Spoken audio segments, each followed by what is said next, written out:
এই যে আমরা বেরিয়ে পড়লাম। জিজ্ঞেস করলাম যে কোথায় যাবে, বললো আগে হাইওয়ে থেকে ঘুরে তারপর ইস্কন মন্দিরে আমরা ঢুকবো। আজকে ওয়েদারটাও খুব সুন্দর করেছে। এরকম ওয়েদারে ঘুরতে খুব ভালো লাগে বলো।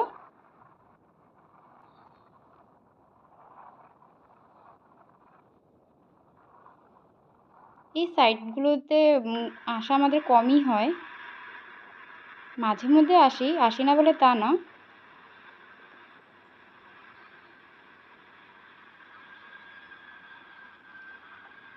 একটু একটু ঠান্ডাও লাগছিল, চারদিকে গাছ আছে তো। গরম পড়ে গেছে সত্ত্বেও একটু ঠান্ডা লাগছিল ওই গাছগুলোর জন্য। প্রচুর গাছ আছে এখানে।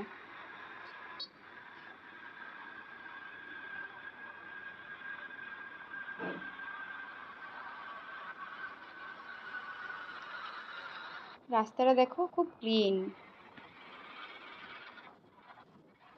একটা শিব মন্দির পাশেই।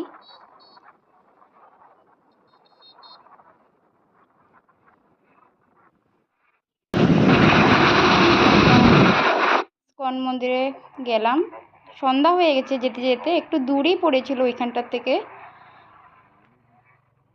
মাঝে মধ্যেই আসি এই মন্দিরে।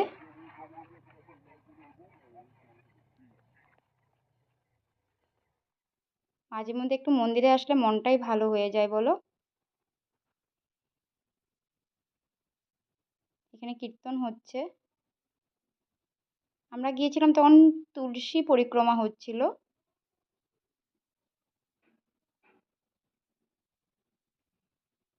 তারপর আমরা রাধা গোবিন্দকে প্রণাম করলাম।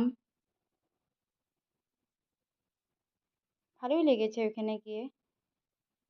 এই যে আমাদের রাধা গোবিন্দ।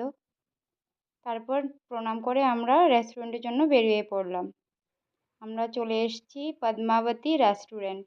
এটা নতুনই খুলেছে বলতে পারো, কয়েক মাস হয়েছে। খুব সুন্দর সাজিয়েছে দেখো চারদিকটা।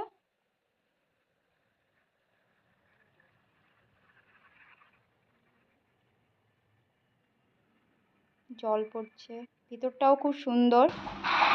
আমার হাজব্যান্ড বসে বসে মেনু দেখতো, বললাম একটু হালকা ফুলকা অর্ডার করো, কেননা লাঞ্চ আজকে দেরি হয়ে গিয়েছিল করতে। তাই আমাদের কফি আর চিকেন নাগেটস করেছিল অর্ডার।